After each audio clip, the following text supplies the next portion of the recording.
Yes, you can save $1,000 this summer, even on a tight budget. If you don't know us, I'm Larry. And I'm Hope. And we're from Under the Median, where every week we bring you videos on practical frugality. We've all seen those videos that talk about saving $1,000 a month, saving $10,000 in 3 months. And I don't know about you, but for us, that's pretty doggone daunting. Those are pretty big numbers. Yes. So what we wanted to do was give you a much more reasonable amount of money to save and show you different ways that you can save $1,000 by the end of the summer and do it even if your budget is tight. There's a couple steps you're going to want to do even before you start saving this money. Now, don't skip these steps because, believe it or not, these are the most important steps. They're going to set you up for success. Before you even say, okay, here's where that money's going to come from for my budget, or here's how I'm going to generate that money, we want you to write it down as a written goal. Why is this so incredibly important? A recent study at Harvard showed that when you write a goal down, you're 10 times more likely to reach that goal. That's right. Even for small goals, it's good to write them down. But it shouldn't be just any goal. It shouldn't be, I will save $1,000. That is not a written goal. It needs to be a SMART goal. So you need to say, I will save $1,000 by September 1st, so that, we've talked about this before. Yeah. People that write a goal, when you add a so that statement, that is what keeps you going forward when you think, I don't know if I'm going to reach this goal or not. Your so that statement is your why. It's what you want so badly that you are willing to do what it takes to save that $1,000 in the next 3 months. It could be something that's emotional, so you can sleep better at night knowing that that Visa bill that is $1,000 is paid off. Yes. It could be so that you can take that weekend trip, say to Madison, Wisconsin. Yeah. But your why is super important. So write the goal out specifically, make sure it's a SMART goal, and add your so that statement to it.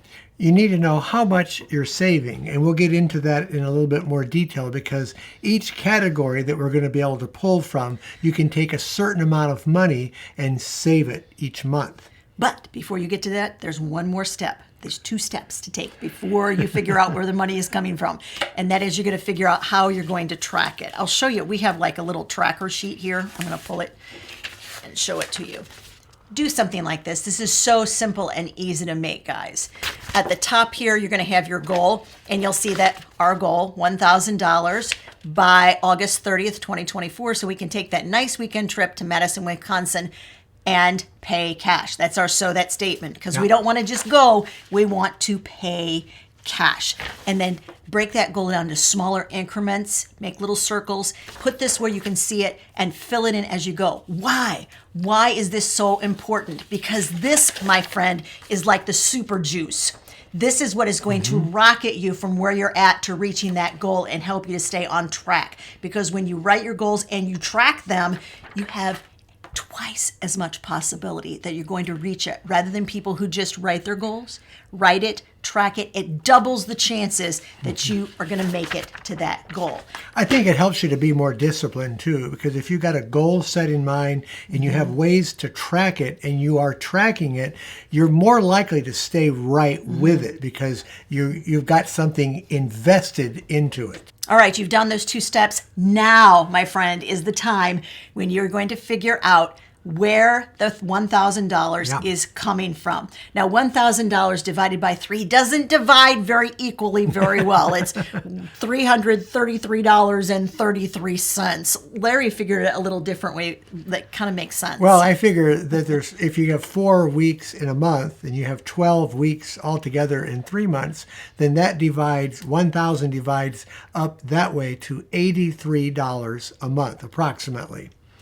I like Larry's better. Okay, $83. That's what we're looking for per week. Per week, yeah. Let's look at the options that we come up with that'll help you figure out where the money is coming from. So we have 2 plans. We have Plan A and Plan B. And frankly, as I looked these over, I was thinking you could take parts from Plan A and move them down to Plan B and remove some of the things from Plan B that don't work. So you can mix and match these or certainly make up your own plan altogether. together, just taking some ideas of what we're going to give you here. Plan A starts out with a little bit of work on your part. You selling some items around your house that you do not need. I made it really easy for you guys. Sell stuff you don't need, $60 a month. That's like 2 items, 2 $30 items. Now, I'll give you a little tip that has worked really super well for Larry and I. When we get ready to do a goal and it involves selling things we no longer need, Larry gets out an envelope. He writes on the front of the envelope what the total goal amount is. Then when he sells something, that money goes into the envelope. So if the goal is $180, which is $60 times 3, we got 3 months to save. $180, he'll say $180 when he sells something, then he'll know if I sell it for $30, I have $150 left of things to sell. So Larry is always super aware of where we're at in the process, how many more things do we need to find around the house to sell, and what is the total amount we need to sell them for. That has been super helpful to keep us sort of organized in how much we're selling. The second item in the Plan A is cut cable. Cable varies from state to state and from whatever plan that you have. Each plan is slightly different. So let's say your plan is costing you $100 a month. That would be a savings of $300 over that 3-month period. And $100 a month for cable, that's not hard at all to come up with that amount. Most likely you're paying more than that if you're really involved in cable. That's the average cable bill. And interestingly, I researched the average cable bill about 18 months ago. It was $75 a month 18 months ago. Up. Now it is averaging $100 a month. My mother's cable bill, $170 a month. Yeah. So cable is very, very expensive. Yeah. This next one involves not entering Starbucks or any other coffee establishment of your choice. You're going to ditch that 2 times per week Starbucks. That's going to give you $60 a month. Cutting back on eating out will save you a great deal of money. Now notice we're not saying cutting out eating out. We're saying cut back. If you cut back and you plan carefully, you can save $125 a month just by not going out to eat as much. The average family of 4 in the United States of America, $500 a month is what they spend eating out. Wow. So once again, you can still eat out some with your family. We're saying spend $125 a month less on eating out. The nice thing about these plans that we've come up with is that there's not that many steps involved. No. We just told you guys to do 4 things. Those 4 things add up to $1,000 by the end of the summer. We're going to show you on the screen. Take a look at the plan, and it actually comes up with a little over $1,000. Now, the last thing that we mentioned in the plan was cutting back on eating out. We rarely eat out, and in fact, even when we had all 4 kids at home, we rarely ate out. Instead, what we would like to challenge you to do is come up with a substitute that sort of fills that need for getting out on a Friday night or a Saturday night, spending some time outdoors. Yes, we are talking about picnics. Yeah. Every Friday night when the kids were young, we would take them on picnics. Now, we had it down to a science, seriously. We had picnic food that we knew were our favorites that I was going to make. We could get the food packed, the perfect picnic basket packed, the cooler packed, the fun and games pack that we were going to do after we got done eating, and get all 4 boys buckled in the car and driving down the road to the picnic spot in 30 minutes or less. We had it down to a system, guys. For the most part, we would go out once a week and do a picnic on a Friday night. So it became a routine. That's why we got so good at it. If you want more information about our picnicking system, I put it all down in an ebook for you. It's the Guide to Frugal Picnics. One of the most asked questions that I've had on this channel is, would I please make a cookbook? The Guide to Frugal Picnics is all of our picnicking information plus all of our favorite picnic recipes. And all of these recipes are our picnic recipes. They're all in the ebook. And my friend, if you have been wanting my lentil burger recipe, it is in the Guide to Frugal Picnics. Now, you can get this picnic guide for free between now and the end of the month. I'm going to offer the Guide to Frugal Picnics as an absolute free bonus with the Grocery Super Saving Bundle. So I am going to leave a link to the Grocery Super Saving Bundle. It's going to be in the description of this video. You can check it out. And on that page, it's also going to tell you all about the Guide to Frugal Picnics. I'm going to leave it for you to check out. Let's take a look now at Plan B for saving $1,000 a month. The first item is cut grocery money by $25 a week.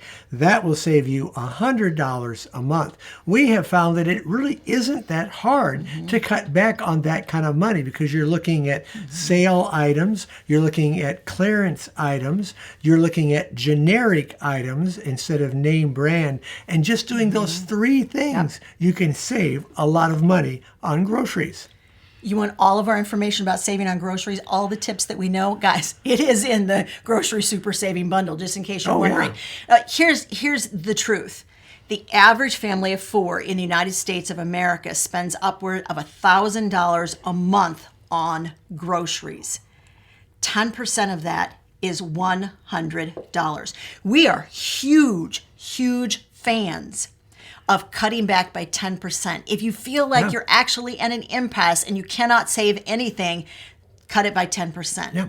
Because that is not a daunting figure. That's pretty easy to do. And once you see how easy it was to cut back by 10%, you're going to be ready to cut back by another 10%. But don't go cut your grocery budget in half, because your family will be probably vetoing that idea and mutinying within about 5 days. So don't go drastic on us. 10%, that's all we're asking. That's $100 a month if you're spending $1,000 a month on groceries. For those of you who like to go out to eat, on Plan A, we talked about cutting back on eating out and saving $125 a month.